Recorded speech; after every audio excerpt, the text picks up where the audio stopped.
Hi everyone. Today we will be discussing an IELTS general training topic of the agree and disagree type. For example, the topic is fatherhood ought to be emphasized as much as motherhood. Women who decide they are solely responsible for having a baby, in fact, deprive men from sharing this responsibility. To what extent do you agree or disagree with the statement? To begin with, you must first understand the question in order to be able to plan your writing accordingly. Here is a brief scheme of your pre-thinking choices I will be giving you now. Number 1. Decide how many parts there are in the question itself. Whether it's a single question or perhaps a combination of 2 or even 3 different questions directly connected to the topic of the essay. Number 2. Do you agree with the given statement or you do not agree? Number 3. Do you disagree on some points but agree on some others? After that, you may have to consider the following steps to take. For example, step number 1. Once you have decided what your position is, you must clearly state this position in your introduction, which will be the answer to the given question, and it is entirely important. Number 2. Start planning the essay itself, remembering that there are to be basically 4 paragraphs: an introduction, 2 passages of the main body of the essay with your ideas and supporting examples, with a summary passage to follow and sum up your essay, where you will restate your viewpoints and or offer some food for thought in the form of advice or recommendation. 3. When planning an introduction, you should focus on the following step-by-step recommendations. Start with a paraphrase of the topic.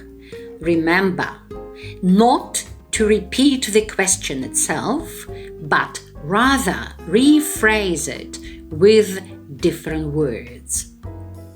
Next, develop the topic a little by acknowledging its problem, issue, and finally, state your position clearly by explaining in general words why. What you need to remember is avoid the unnecessary wordiness. Like, this essay will discuss, or in this essay, this and that will be discussed. Especially be careful with the phrase nowadays when you write an opening sentence in your introduction. Such things are no longer looked upon favorably by examiners. Imagine every essay the poor examiner have to read through starting with nowadays, nowadays, nowadays, endlessly. You can do better than that, I'm sure. 4.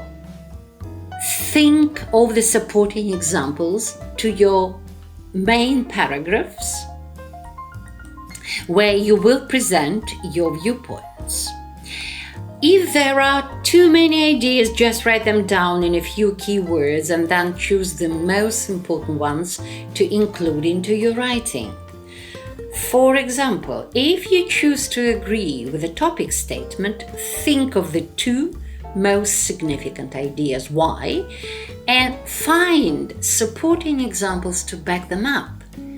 Thus, you will have enough material to create 2 other paragraphs, which will make the body of the essay per se. Finally, decide how you will restate the above ideas without repeating them in the conclusion part of your essay. It's not necessary to restate them, so you may conclude your writing by using an if sentence. For instance, considering this particular topic, you might finish your essay like this. Overall, it would be only beneficial to both a child and his parents if parental responsibilities were equally shared and distributed with the most favorable effect. So, I think we may finish for now. I hope it helped. And should you want to get a free sample answer to this topic, you know where to find me. With this said, I welcome you again, and as always, I've done before, welcome to Down Under Language Study Center, and bye for now.